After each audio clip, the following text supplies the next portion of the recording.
Então, boa noite, né? Vamos começar com a apresentação para a gente se conhecer um pouquinho melhor. Meu nome é Ana Carolina, eu sou ilustradora, trabalho com aquarela e desenho digital e eu trabalho também com vendas, né, através do Instagram. Sou estudante de marketing, estou aqui a convite do projeto Se o Céu For Como Triunfo. Desde já quero agradecer, né, esse convite para falar um pouquinho sobre a minha trajetória, sobre vendas no Instagram, dar algumas dicas, estratégias, enfim. Queria conhecer um pouquinho, né, quem está por aqui e de onde está falando, para a gente conseguir fazer um diálogo, né, para ficar mais dinâmico também. Eu separei também aqui alguns tópicos para a gente ir debatendo ao longo desse momento. Quem começa? Então, boa noite. Meu nome é Felipe, sou estudante do curso de Ciências Econômicas e a gente teve o prazer de criar esse projeto e se conectar com vários artistas aqui da nossa região. E a Anacá é uma das pessoas que sempre contribuíram e vem contribuindo com o projeto por mais de um ano. E é uma parceria que é muito interessante porque, na realidade, é uma troca, né? Não tem muito uma questão de. Não tem nada financeiro, não tem nada. É mais uma questão de se voluntariar, ajudar as pessoas, né? E contribuir com. Mas tanto com essa questão da pandemia, né? Que a gente tá com dificuldades, quanto com outros aspectos. Mas eu gostaria de agradecer e é isso. E sou de Triunfo. Eduardo, se apresente, por favor. Bom, boa noite a todos. Primeiramente, gostaria de agradecer por estar junto aqui de vocês. Com certeza vai ser muito produtivo falar com cada um. E eu sou Eduardo, sou formado em Engenharia de Pesca pela UAST, a Unidade Acadêmica de Serra Talhada. E tenho a especialidade em empreendedorismo digital. Há 2 anos eu venho trabalhando nessa área e ajudando pessoas a se conectar também e poder ter os seus empreendimentos atualizados de acordo com tudo com que a Covid fez com que as pessoas tivessem que se adaptar e viver de um jeito novo. Jeito esse que, mesmo com a doença passando, já que a gente está num período de reversão, onde ela tende a decrescer, mas muitas coisas vieram para ficar, principalmente a área tecnológica e o meio com que o empreendedor, a pessoa que tem um comércio, seja ele físico ou eletrônico, mas que ele precise dominar essas ferramentas para que possa continuar atingindo o mercado, porque o mercado eletrônico aí dominou tudo e tende a cada vez mais as pessoas terem que se atualizar. Então é nisso que eu trabalho, para que mais e mais pessoas possam aproveitar não só o momento de agora, onde muitas pessoas ainda estão aprendendo, mas também se adaptar para essa nova era que veio para ficar.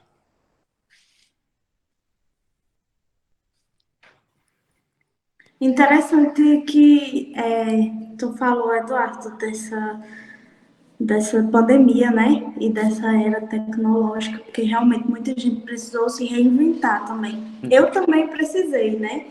E o projeto nasceu também nessa pandemia, né, Felipe? Fala um pouquinho pra gente Isso. do nascimento do projeto. Foi Eduardo. assim, o projeto em si, ele surgiu a partir da. Quando começou essa questão da pandemia, aí veio muito essa questão do isolamento social, mas mesmo isolado, tinha muito essa questão de muitas informações, sabe? Uma sobrecarga de informações e só informações ruins. Tipo, X pessoas já morreram, X pessoas já receberam, estão, né, com a Covid, os leitos estão lotados.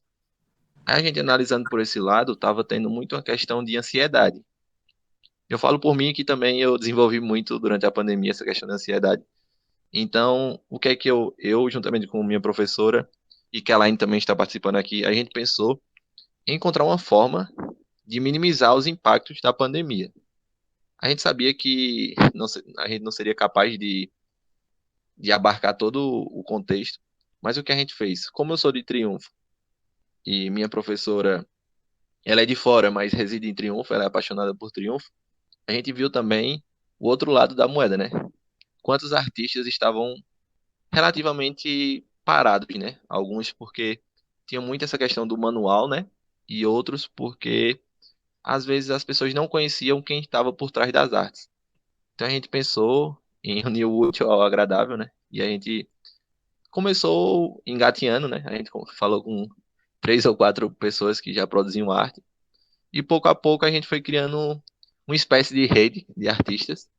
Então, até o momento a gente já conseguiu compartilhar mais de 80 artistas assim que produzem arte das mais diversas, desde mangá, a caricatura, a, a poesia, a música, vários tipos de artes. E também a gente conseguiu despertar em algumas pessoas um olhar de que você é artista, sabe? Você é uma pessoa que produz arte, porque muitas pessoas não sabiam que eram artistas. E também dentro do empreendedorismo, que foi o que o senhor falou, né? A gente viu muito essa questão do. Eu também sou apaixonado pelo empreendedorismo, acho que a Ana Carla sabe.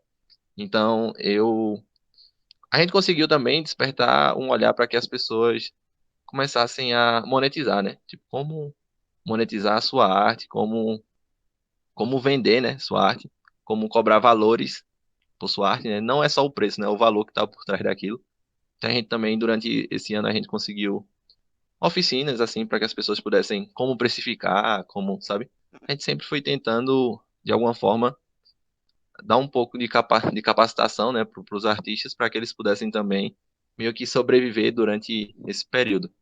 E graças a Deus eu tenho certeza que a gente, mesmo que minimamente, a gente conseguiu impactar algumas pessoas e vem tentando, não é fácil. Todos nós somos voluntários agora, então até o ano passado eu tinha bolsa até dezembro, durante 7 meses, mas agora a gente já está em setembro, então são 9 meses de voluntariado. E estamos aí. Se Deus quiser, a gente vai continuar muito mais com essas parcerias. E é isso.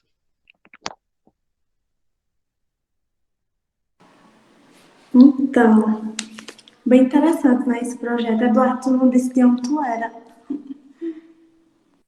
Eu sou da cidade de Custódia. Ótimo. Então, eu vou falar um pouquinho, eu separei alguns tópicos para a gente debatendo, né? E eu vou falar um pouquinho da minha trajetória com o Instagram. Eu comecei com o Instagram já faz muito tempo, se eu não me engano foi em 2015, e não tinha essa possibilidade de recurso que tem hoje, né? O Instagram tem muita coisa, permite muita coisa. Mas na época, se eu não me engano, a gente só podia postar foto no feed, eu não sei se vocês são dessa época, mas a gente só podia postar foto no feed, não tinha o botão do curtir, não tinha as mensagens diretas, não tinha stories, não tinha muita coisa. Vocês lembram? Faz assim. Lembra? Então, tipo, o Instagram está em constante modificação, né, de acordo com o cenário que é apresentado. Então, tipo, a gente que trabalha com o Instagram, a gente também precisa estar ligado nessa atualização e nessa modificação que o Instagram vem permitindo ao longo de todos esses anos, né? Comecei com o Instagram mesmo em 2015. Então, aos poucos, o Instagram apresentou o botão de curtir, que já veio do Facebook. O Instagram chegou com as mensagens diretas, né, que permite com que a gente permaneça mais na rede, porque, tipo, antes, como não existia, né, a gente precisava sair do Instagram para ir conversar com alguém no WhatsApp. Hoje, às vezes, é mais prático, a gente já está no Instagram, então a gente já envia, né, por mensagens. O Instagram permitiu a febre na época, que era o Snapchat, que você postava um vídeo que durava 24 horas. Eu nunca tive Snap, vocês tiveram? Tive. Eu não tive, mas eu lembro que tipo, alguns colegas tinham Snap e os vídeos duravam 24 horas e tinham efeitos e tal, né? Então o Instagram, vendo isso, colocou os stories, né? Que também eram bem secos, era só stories, depois apareceram os efeitos, os GIFs e outras coisas, né? Então o Instagram tá nessa evolução conforme o cenário. E a gente que trabalha com o Instagram, a gente precisa estar atento a tudo, né? Recentemente vocês me corrijam, porque eu não sei a pronúncia certa. Eu acho que é Reels. É. É? Então, tô certa. Então, tipo, recentemente, né, a febre do TikTok, todo mundo postando no TikTok aqueles vídeos, fazendo dublagens, né, e o Instagram apareceu com esse novo recurso também, que, tipo, não imita, né, mas a gente sabe que de onde vem, a gente sabe mais ou menos toda essa ideia.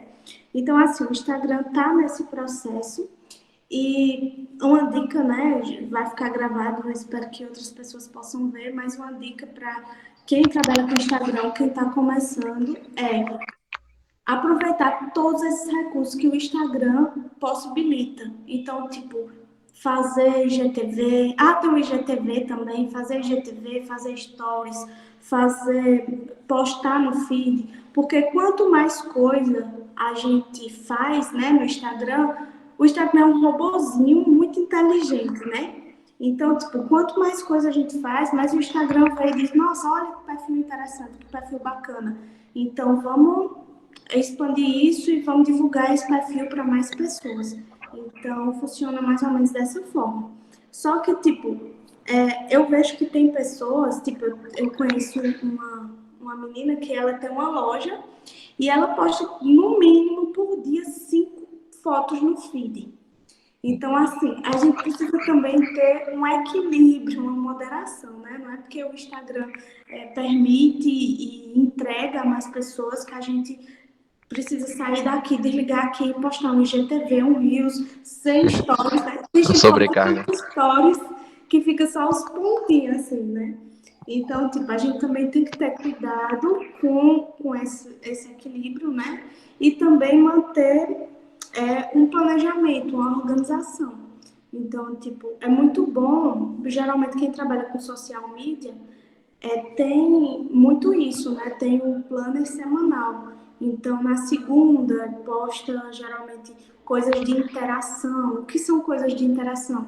Caixinhas de perguntas, enquetes, tem aqueles outros negocinhos também. Tudo que o pessoal conseguir te responder ou interagir, é muito bom postar início de semana, segunda, terça, porque ao longo da semana o Instagram vai entregando, né? Então, na terça, pode fazer um planejamento para postar outro tipo de coisa, produção, para quem trabalha com vendas, né, com Instagram. Na quarta já pode ser feedback, na quinta já pode ser TBT. Então, assim, tendo esse planejamento, eu tenho um amigo mesmo que toda quinta-feira ele posta IGTV. Toda quinta-feira. Então, tipo, já ficou certo. Todo mundo, né, que segue ele já sabe que toda quinta-feira ele vai postar no IGTV. Então, assim, isso também é a questão do planejamento, da organização. Esse padrão é bem interessante porque, por exemplo, o Instagram, né, ele tem um algoritmo que ele meio que segue, ele enxerga, né, se você tem relevância. Então ele vê suas É, postagens, o que você faz e começa a entregar a mais pessoas, né? E o que funcionou para o projeto agora eu não posso dizer que continua funcionando porque a gente diminuiu muito o ritmo, mas antes a gente tinha muito a questão de bem, horário fixo, sabe? Bem certinho o horário. A gente postava sempre às 6 horas da noite. Para alguns é tarde, né? O horário da tarde, mas a gente sempre colocava às 6 horas e a gente tinha um grande alcance, assim.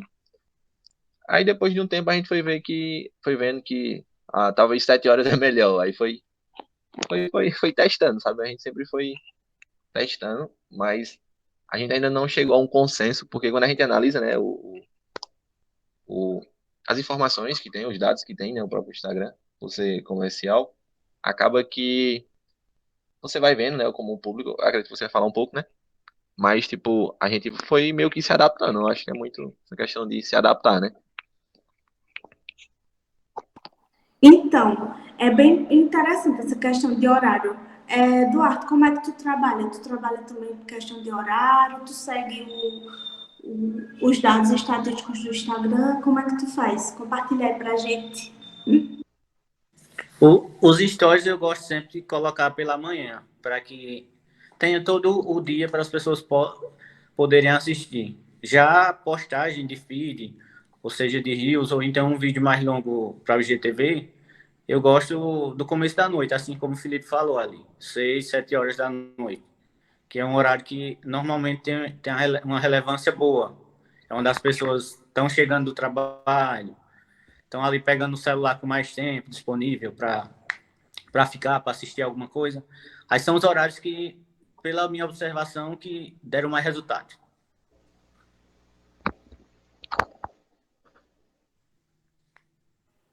Essa questão de horário é bem interessante, porque eu também fiz um teste.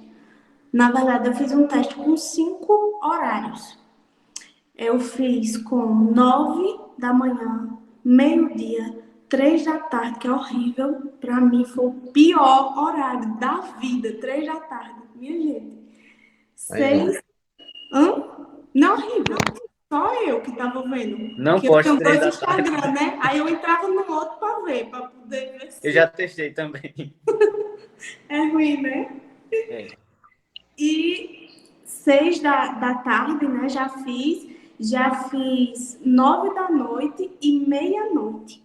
Então, o que eu comecei a observar, que eu não sei se vocês já fazem essa separação, é que no meu caso, como eu tenho outros tipos de postagens, né? Tipo, eu posto para criação de conteúdo. Por exemplo, às vezes eu posto uma ilustração de um personagem, ou de um santinho, ou alguma frase. Então eu posto assim e eu também posto ilustrações de clientes. Então o que é que acontece? O que foi que eu percebi? Que os horários, vamos supor, de que eu posto alguma algum personagem, um santinho ou uma frase, geralmente eu posto de 9 horas ou de meia-noite. Porque são postagens que rendem para mim compartilhamentos. Então o público passa a madrugada compartilhando, né? Tem gente que assim que acorda que vê, então, tipo, e tem gente que vai dormir muito tarde. Então passa a madrugada compartilhando. Então, quando eu acordo no outro dia, eu sempre tenho algum seguidor novo, algum visitante, então eu percebo muito que postagens que rendem um certo compartilhamento, que eu acho isso muito importante também, quem tem Instagram, né, para postar alguma coisa também que o público sinta-se, tipo, abraçado, sabe? Que, por exemplo, eu fiz a ilustração de Chaves, né, que é um amor, todo mundo gosta. Então, tipo, há um certo compartilhamento. De clientes, como não há um certo interesse, por quê? Porque o público, geralmente, quem compartilha são as próprias pessoas, né? Tipo, se eu desenhei uma pessoa específica, outra pessoa não vai compartilhar. Então, geralmente, essas postagens eu sempre posto 6 da tarde, que eu acho um horário bom, também gostei, 9 da manhã. Então, assim, eu também fui testando os meus horários, né? Tipo, tem lá a estatística do Instagram, mas eu confesso que eu não sigo. De jeito nenhum, nem dias, nem horários. Eu fui testando os meus mesmo, de acordo com a postagem que eu apresento. Vamos pular para outro tópico, ou vocês querem falar mais alguma coisa? Por enquanto, pra mim, tá bem, assim. Eu quero falar só um negócio em relação ao que foi falado aqui. O Instagram, normalmente, ele dura 20, 30 minutos com alto engajamento, quando é postado. Aí, o que é que faz com que, por exemplo, esses perfis gigantes, eles tenham um monte de compartilhamento com certa rapidez? É porque, a partir do momento ali que a pessoa comenta, curte, automaticamente o algoritmo já joga para outras pessoas, entre 20 e 30 minutos. Aí quando passa dos 30 minutos, é quando começa a velocidade do algoritmo cair. Mas é o que vocês estavam falando aí também. Em relação a ter compartilhamento, a seguidor novo, tudo isso o algoritmo vai reconhecendo. Mas na ordem de importância, assim, é principalmente salvamento, aí depois vem o compartilhamento, aí o comentário e a curtida, nessa ordem respectiva de importância. Essa parte eu Primeiro é não sabia. salvamento. Olha, interessante, eu também não sabia dessa ordem. Eu sabia do grau de importância, mas eu não sabia dessa ordem também de engajamento. Bom saber. E tem muito essa questão, né, da postagem também. Por isso que, às vezes, eu sempre peço, assim, para as pessoas que não entendem muito essa ideia, né, do Instagram. Mas se você quer ajudar quem tá ali, tipo, produzindo conteúdo, responda alguma coisa, curta alguma coisa, que já ajuda bastante. O Instagram já entende isso como sua postagem de uma forma positiva e já começa a entregar o teu conteúdo também. Vamos para outro tópico ou querem falar mais alguma coisinha? Pode ir por mim. Assim tá de boa. Alguma pergunta? Se eu não souber responder, eu vou pesquisar, mas se Eduardo ou alguém também souber responder, a gente compartilha aqui. Vamos para a Acho que por próxima? enquanto tá bem. Então vamos lá. Deixa eu ver aqui. A gente falou de planejamento, né? Do planejamento. A gente falou um pouquinho do Instagram, das redes. E um tópico que eu coloquei aqui, que eu acho bem interessante a gente abordar, eu coloquei o nome números, porque eu acho um pouco até essa, essa parte, porque assim, criou uma cultura, principalmente quem trabalha com vendas, com Instagram, criou uma cultura de que quem tem mais seguidores vendem mais. E, tipo, não necessariamente é isso, né? Quem trabalha com vendas sabe muito bem que às vezes a gente tem um número X de seguidores e não significa que aqueles seguidores todos são clientes, né? Então, tipo, por exemplo, eu tenho pessoas que me seguem, mas que me seguem, que interagem, que estão comigo ali, ó, faz muito tempo, mas nunca compraram. Assim como eu tenho pessoas que sempre compram, mas não seguem. Então, tipo assim, há uma cultura de que se dá muito bem quem tem mais seguidores. Então, assim, tem muita gente que desiste do Instagram pelo número de seguidores, né? Então, tipo, quando eu aprendi isso, que é uma coisa que eu acho muito importante abordar, porque eu também tinha esse pensamento.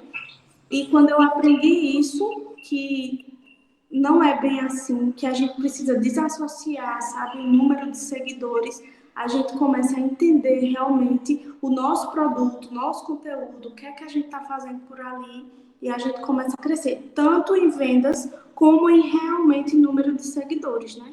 Mas assim, tem pessoas que já ficam tristes, né? Aí não vê muita gente seguindo, né? Já fica triste, mas não necessariamente significa que uma loja, por exemplo, que tem 3 mil seguidores, venda menos do que quem tem 13 mil. Às vezes é até equivalente, né? Então, assim, não necessariamente o número de seguidores. Eu lembrei de. Esses dias eu vi uma postagem que teve uma influenciadora que tinha 2 milhões de seguidores e ela não conseguiu vender nem 36 camisas. Ai, Depois pesquisam aí pra vocês darem uma olhada. nem Ela 30. tinha mais de 2 milhões de seguidores e não conseguiu vender 36 camisas. Aí. Então, tipo assim, não tem, eu não sabia não dessa história, mas eu vou Foi pesquisar. eu vi recentemente isso. E então, assim, não necessariamente isso acontece, né? Então, tipo assim, eu tô falando disso porque eu sei que tem gente que vai assistir depois. E uma vez um colega chegou em mim e disse assim: Como é que tu faz pra ter tanto seguidor? Porque eu tenho um Instagram e ó, tá estancado, faz tempo, tal, não sei o que lá. Eu disse: primeiro, você não vai ligar para o número de seguidores. Pronto, você vai fazer o seu trabalho, você vai focar nas suas postagens, você vai ter o seu planejamento, você vai ter tudo certinho e as pessoas vão aparecendo ao longo do tempo. Também não é uma coisa tipo instantânea, a não ser que você viralize, né? Porque na rede também tem isso. Você, tipo, do nada cai na boca de um Whindersson Nunes e ele reposta, no outro dia você sabe que você vai bombar. Isso sim. Mas se você for começando aos poucos, também não vai ser de uma hora para outra, né? Vai ser alguns estudos, um tempo. Então você vai crescendo aos poucos. Então, assim, quando eu entendi muito essa questão, porque, tipo assim, todo dia, vocês que têm Instagram, não sei se vocês têm isso, mas o Instagram profissional, todo dia tem gente que segue e todo dia tem gente que deixa de seguir. É. Por inúmeros, né? Por inúmeros motivos, porque, tipo, tem gente que só lhe segue para você seguir de volta. Aí, se você não seguir de volta, aí deixa de seguir. Então, tipo assim, por N motivos, tem pessoas que te seguem e deixam de seguir. Então, quando a gente fica só focado em número, a gente fica arrasado quando as pessoas vão saindo. Eu digo isso por experiência própria, porque eu já fiquei há um tempo atrás, né? E, tipo, do nada, 3 pessoas deixaram de seguir. Eu fiz o quê? Esse povo fez o quê? Eu ficava, assim, tentando entender. E não é bem assim, diariamente. Assim como a gente também acontece de entrar em páginas e seguir, deixar de seguir, existem pessoas também que fazem isso todo dia. Então, quando a gente foca em número, a gente tem que ter muito esse cuidado, né? De não se pegar a isso e focar realmente no que a gente tá ali. E outra coisa que eu digo, se tu postou um IGTV, 3 pessoas viram, tu tem 3.000 seguidores, por exemplo. 3.000. Se 3 pessoas viram, 3 pessoas gostaram do teu conteúdo, interagiram com você, já valeu. Já valeu. Porque eu vejo também que tem muita gente que fica, mas eu posto, ninguém vê, não sei o que lá. Mas se 3 pessoas viram, já valeu. Sabe? A gente precisa ter muito isso em mente, porque realmente quando a gente foca naquilo, a gente fica muito assim. Querem falar alguma coisa pra gente compartilhar?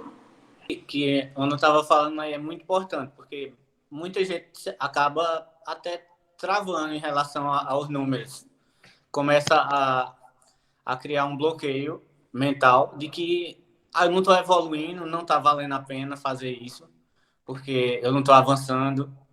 O fulano ali do lado está tendo mais resultado do que eu, tem mais seguidor do que eu, mas nem sempre sabe que, por exemplo, uma pessoa de 2 milhões de seguidores não tem a influência de vender 40 camisas. No caso ali que o Felipe falou 36, né? Não é nem 40.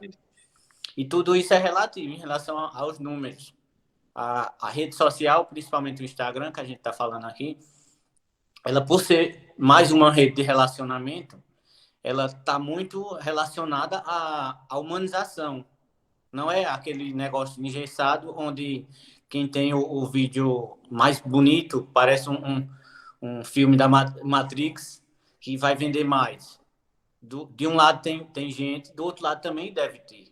Não é porque você é um profissional, que é uma pessoa que vende algo, que você não deve humanizar a sua marca. Você tem que fazer com que a pessoa que está do outro lado saiba que tem uma pessoa desse lado também e que se preocupa em não estar só vendendo, mas está entregando um produto ou serviço e o benefício que ele que acompanha o determinado produto ou serviço. Não é somente você estar ali pelo que você oferece com uma visão financeira, com um retorno em dinheiro. Está muito ligada ao quanto você entrega e quanto você tem de reciprocidade das pessoas. E o crescimento tá ligado a isso. Ao quanto você consegue ir aumentando a sua rede de acordo com o que você vai conquistando a confiança das pessoas, principalmente. E é aí onde você cresce. E muita gente não tem a paciência e a visão de enxergar dessa forma. É muito mais fácil dizer, não, eu vou entrar num site ali, vou comprar seguidores, porque quem entrar aqui vai ver que eu tenho muito seguidor e que vai me dar confiança só pelos seguidores. Tudo bem, tem gente que realmente é dessa forma, mas de forma verdadeira mesmo, as pessoas vão vir para ficar e comprar a partir da reciprocidade e da confiança que você passa ali na rede social. Eu vi uma vez, aqui próximo, um rapaz que tinha uma loja que tinha mais de 30 mil seguidores e nas fotos tinham 20 curtidas, 30. Aí eu tava achando estranho, né? É perfil Porque, comprado. não, tipo, tava estranho porque não faz sentido, né? Você ter uma loja com mais de 30 mil seguidores e ter somente isso. Eu sei que produtos não é uma coisa que você vê e curte, né? Tipo, eu particularmente eu não. tenho tanto interesse em curtir uma televisão, né? Mas eu achei muito pouco pela relevância, né, que talvez mostrasse nos números. O que eu percebi assim, eu não tenho tanta experiência, mas algo, sei lá, intuitivo mesmo, é que é, assim, o que eu acho muito interessante é você meio que definir o seu nicho ou os nichos que você quer abordar, sabe? Porque, por exemplo, vamos supor que eu tenho uma loja de telefone, de celular e tal. Aí, tipo, se eu for vender dietas, não vai fazer muito sentido, né? Tipo, se eu for vender Não. tipo, pacotes de academia, sabe? Tipo, acho que a pessoa também tem que entender que algumas pessoas estão lá por você, outras só que são, tipo, uma minoria tá por você, por lhe conhecer, né? Outras estão pelo seu conteúdo e outros estão pela essa questão do que você se propõe a fazer, né? Tipo, aí tem pessoas que entram como teste, né? Tipo, vou ver se realmente. Aí acabam saindo, né? Meio que é uma seleção natural, né? Foi o que eu percebi. Eu não sei se eu tô certo, mas eu acho que você, tipo, querer abraçar o mundo assim, falar de vários assuntos, se meter em outras áreas, eu acho que talvez você acaba tirando o foco, sabe? E as pessoas também percebem. Eu, por experiência própria, por exemplo, eu não gosto de Instagrams que são muito generalistas, sabe? Eu, mas assim, eu acho que é algo de opinião também, né? Mas é só uma observação que eu percebi e eu acho que tem algum sentido, né? Mas está correto, Felipe. É sempre bom que você tenha um público-alvo ou até persona, que eu não sei se vocês conhecem esse termo, persona, que é quando você tem traçado idade, tem traçado padrão financeiro. É uma pesquisa bem mais específica, de acordo com o público que você busca, o público-alvo, onde você enxerga e começa a expor, através das suas postagens, coisas que têm uma assertividade próxima ali de 100%, porque você já conhece onde as pessoas que você quer postar, elas frequentam, o padrão financeiro, conhece a idade que elas têm, e a partir disso você começa a ser cada vez mais nichado, que é o que você disse aí. Se for uma pessoa que queira diversificar muito o perfil, ela acaba confundindo e a chance de ter sucesso diminui, porque você Eu acho que não vai confunde até o vender a Instagram, sabe? ninguém. Quem quer vender a todo mundo não vende a ninguém. É. Por exemplo, no meu caso, eu vejo Ana Carolina como um excelente artista, sabe? Só que eu conheço ela mais nessa área de caricatura, sabe? Aí, por exemplo, se ela indicar uma pessoa voltada para essa área, vai ter muito mais relevância para mim do que uma pessoa que não é, sabe? Tipo, ela tem um peso maior por trabalhar isso, por expor isso, sabe? É mais uma questão ela influenciaria mais do que uma pessoa que talvez fale de outros temas, tá entendendo? Eu acho até pra você, tipo, indicar alguém ou sugerir, ou vamos supor que se você é uma psicóloga, aí você quer sugerir uma pessoa, você vai sugerir alguém que é da sua confiança, por exemplo. E é uma pessoa que tem qualidade. Então, eu acho que é muito. O caminho é ter esse caminho, ter essa visão assim do seu perfil ideal, do seu público ideal. Acho que é bem interessante até para você indicar para outra pessoa, não só para você se autopromover, né? É bem interessante. Logo no início desse diálogo, o Eduardo falou sobre uma coisa bem interessante também, que é a reciprocidade, né? De você humanizar o produto, tal, do pessoal conhecer tudo.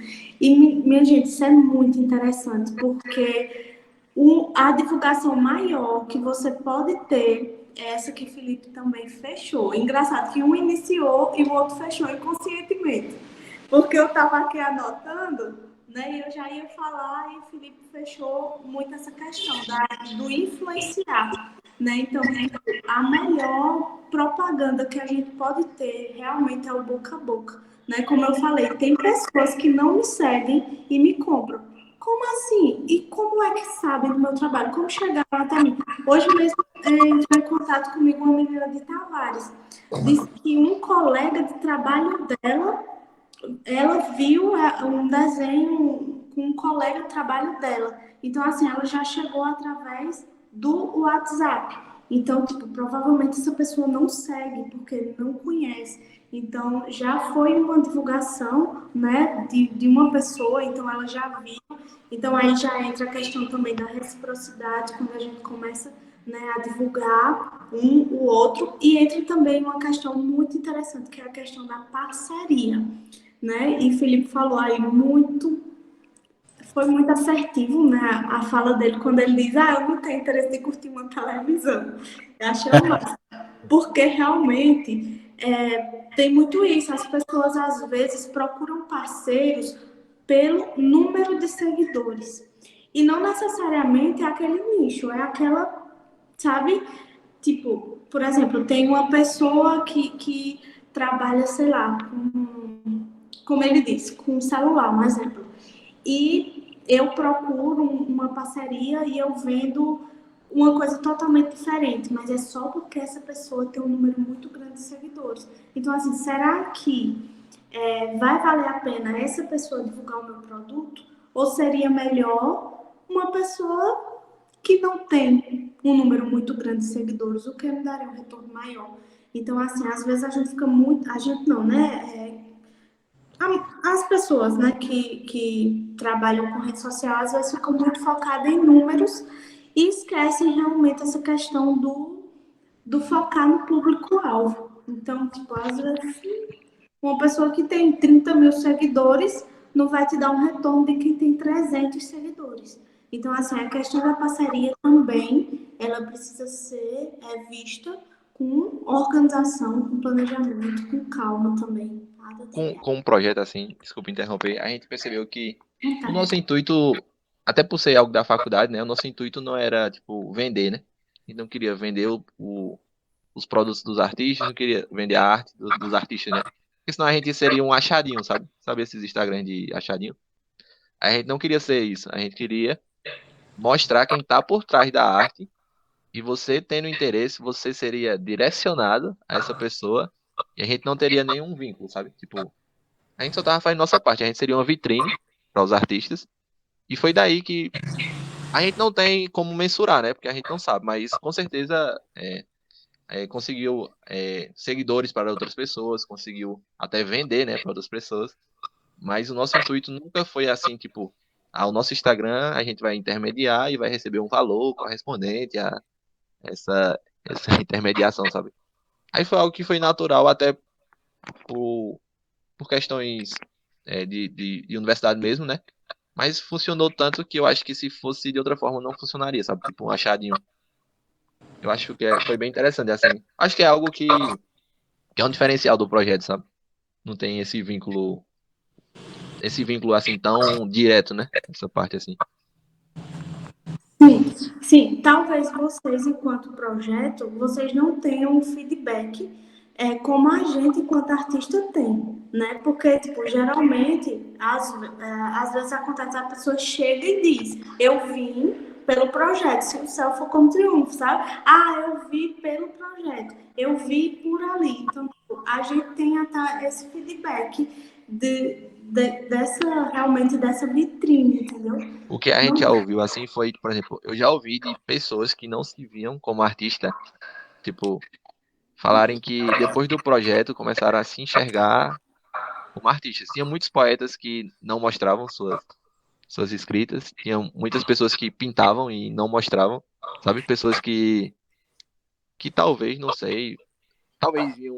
O que acontece aqui? Aqui tem diversos artistas e tem artistas que estão há 40 anos na estrada, 50 anos, e tem pessoas que começam agora, né?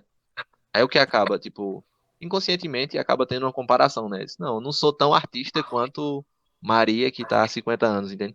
Aí o que Mas aí é um acontece? bloqueio, Felipe.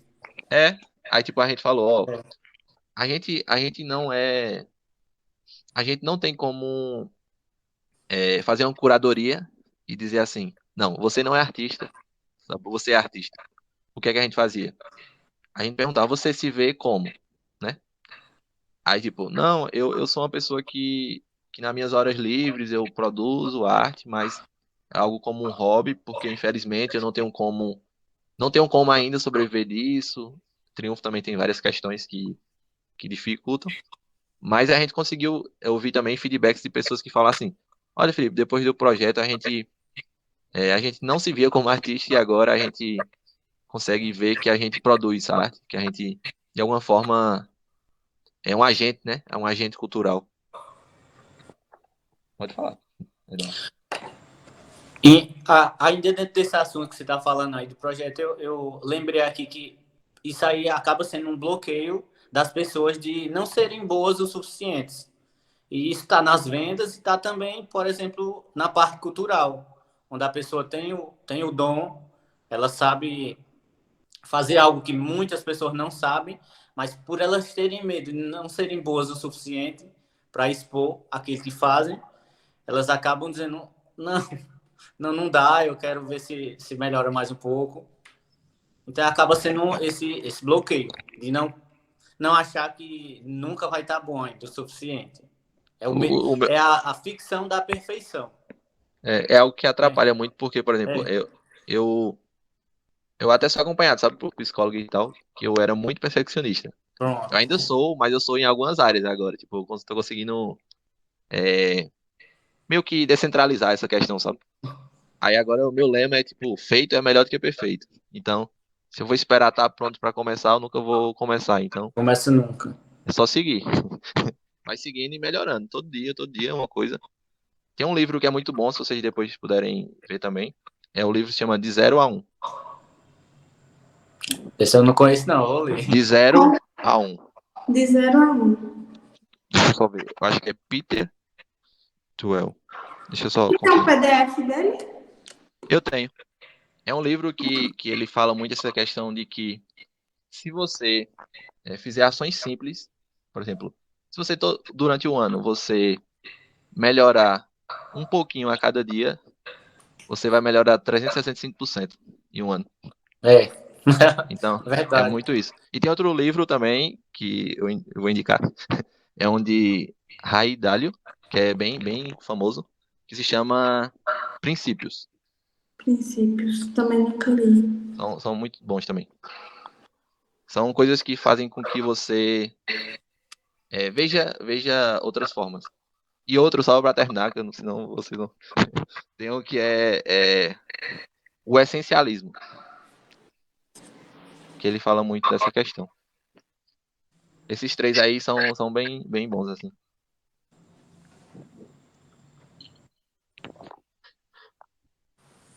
Foi bem massa esse tema, Felipe.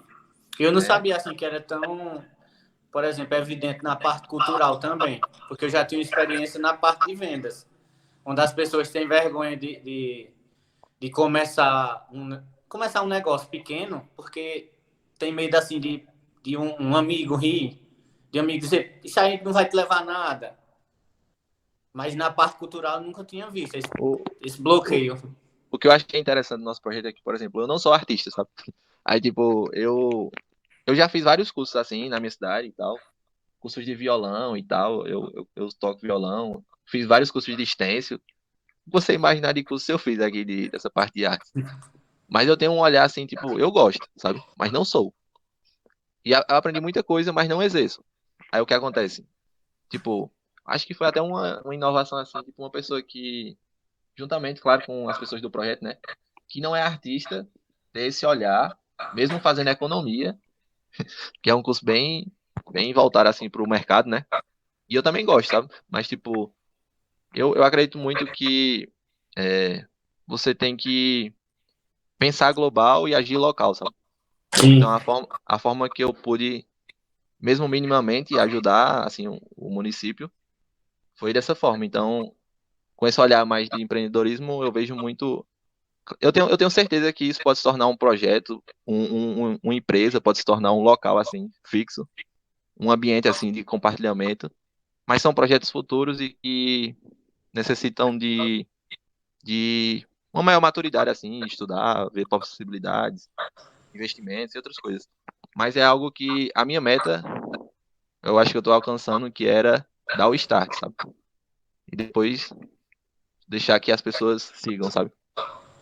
Eu também não sou muito apegado, não, a não, o projeto é só meu, sabe? Tipo, eu sou uma pessoa que é desprendida, assim, tipo, eu quero que ele flua, e flua naturalmente. Então, na área de cultura, Eduardo, não tem noção, tem muito, muito, muito. Muita gente assim que realmente é artista, mas ainda tem essa dificuldade de se reconhecer como artista, né?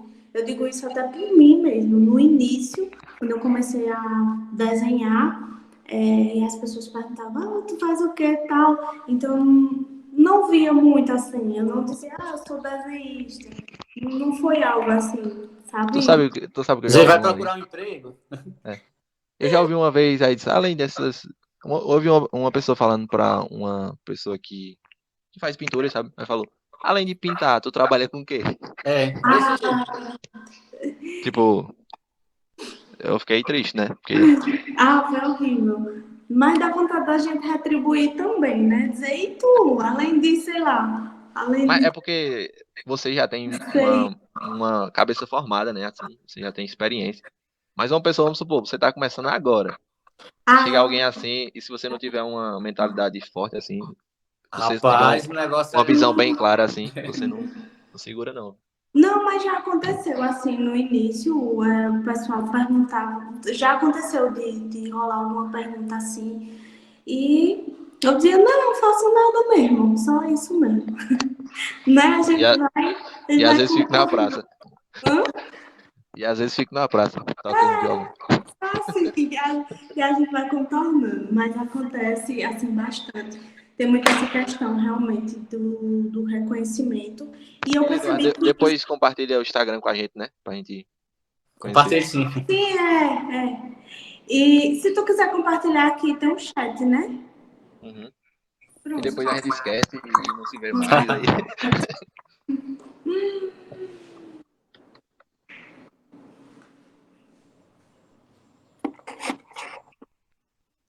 Então acontece assim também essa questão, né? E eu percebi que essa questão também é relacionada com algumas profissões, né? Tem pessoas que têm também essa dificuldade de se reconhecer como profissional. Então acho que o projeto Eu é não sei essencial. se você concorda, mas o que eu percebi foi que acho que como em qualquer área tem, eu não sei outro termo, mas tipo, tem grupos. Tipo, pequenos grupos. Na escola a gente chamava panelinhas, né? Aí, tipo, são grupos que são meio que fechados, né? Tipo, aí, por exemplo, para um artista que tá iniciando, daqui que possa entrar, sabe? Talvez nem entre, entende?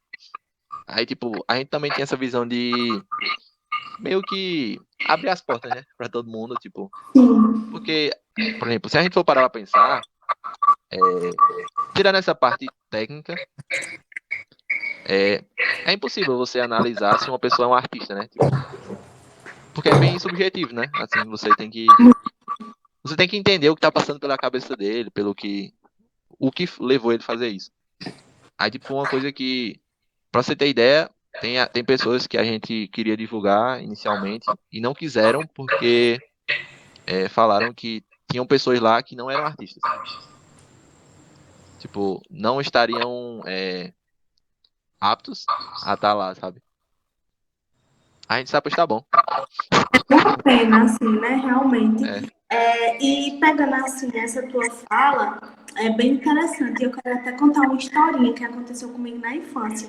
Porque tu falou, né, essa questão do tipo da gente não pode, realmente a gente não tem como dizer, isso é arte, isso não. E quando eu era criança, eu estudava a sétima série e era até no folclore, a professora de arte da gente levou um saci pererê já pronto para a gente pintar. E o, todo mundo, né, tirou 10 em arte, todo mundo sempre tirava 10 na escola, porque também não tinha muita essa preocupação, né, E, tipo, todo mundo tirou 10 e eu tirei 7. Eu só passei com a nota. E, assim, eu fui chamada a atenção porque eu pintei o Saci Pererê colorido. E ela disse que tinha que pintar ou preto ou marrom. E assim, eu lembro que na época ele ficou horroroso, ele ficou muito feio mesmo, ficou bem esquisitão. Porque eu não tinha noção de cor, eu não tinha, né? Criança, eu não tinha. Só que veja o que aconteceu, o que me levou a isso. Minha mãe estava pintando um quadro com as características de Romero Brito. E eu achei bem bonitinho. Aí eu fui, achei bonitinho e pintei o Saci Pererê do jeito que ela estava pintando, todo colorido, né? E eu fui chamada a atenção por isso.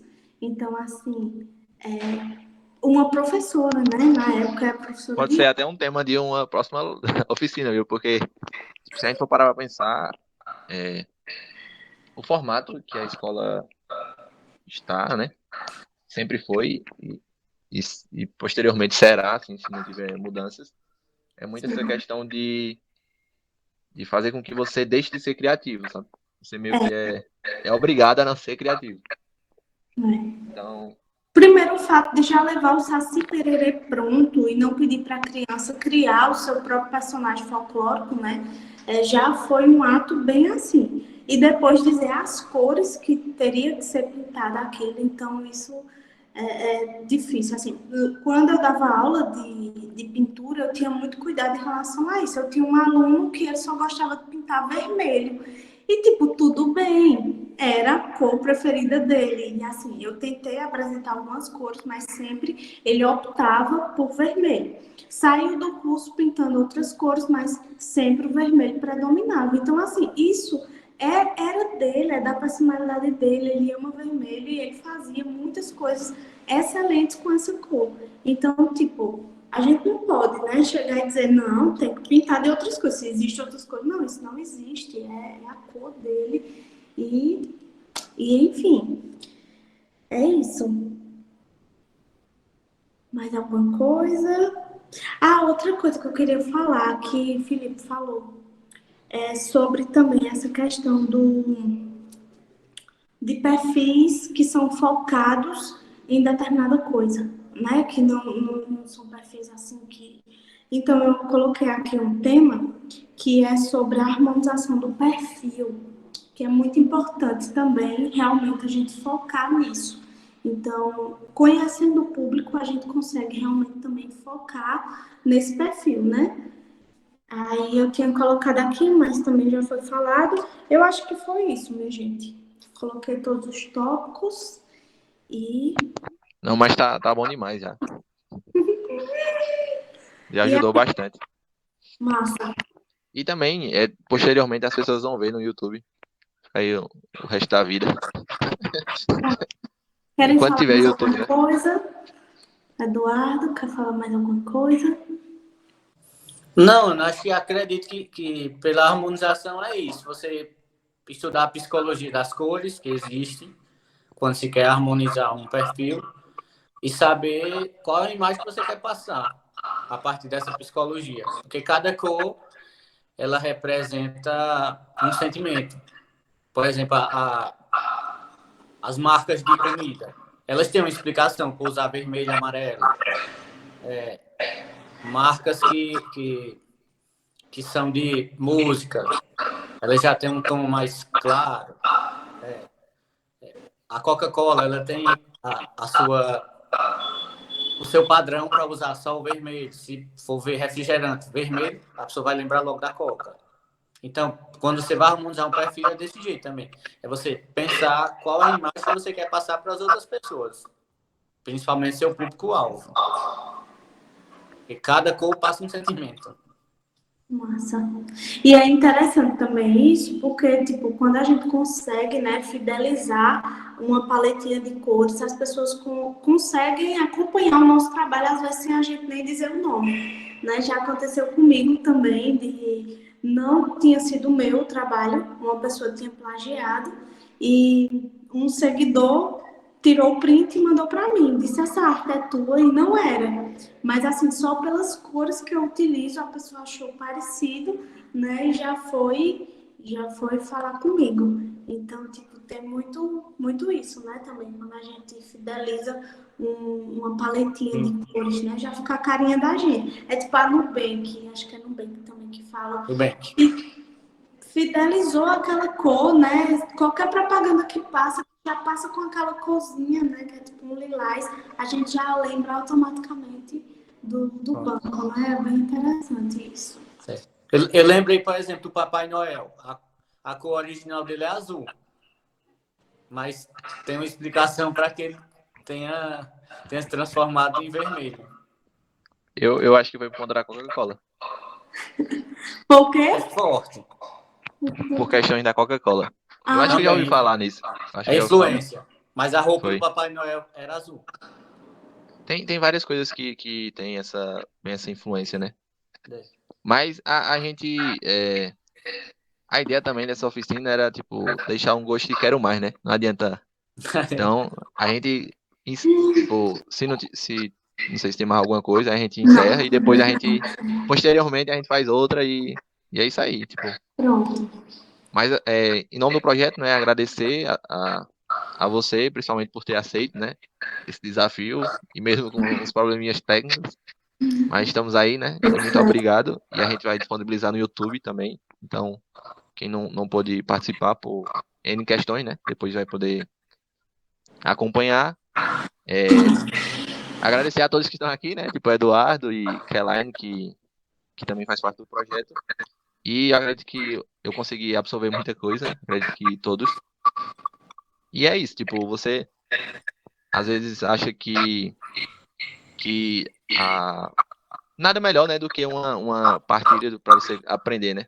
Porque às vezes você lê, você escuta, você vê, mas você às vezes não aprende tanto quanto conversar com outras pessoas que estão vivendo isso, né? Então acho que foi bem interessante e gostaria de agradecer por isso. Então, eu que agradeço, né? Foi uma partilha massa, uma troca bem interessante. Espero voltar mais vezes, né, por aqui. E é isso. Boa noite. E é isso. Eu também agradeço aí pela participação e pelo espaço para que eu pudesse estar compartilhando um pouco do que eu venho vivendo e que mais e mais pessoas possam aprender e se adaptar a tudo isso que a gente vem vivendo. Então acredito que é isso aí. Muito obrigado, viu, pessoal? E até a próxima. Até a Tchau. próxima. Tchau, tchau.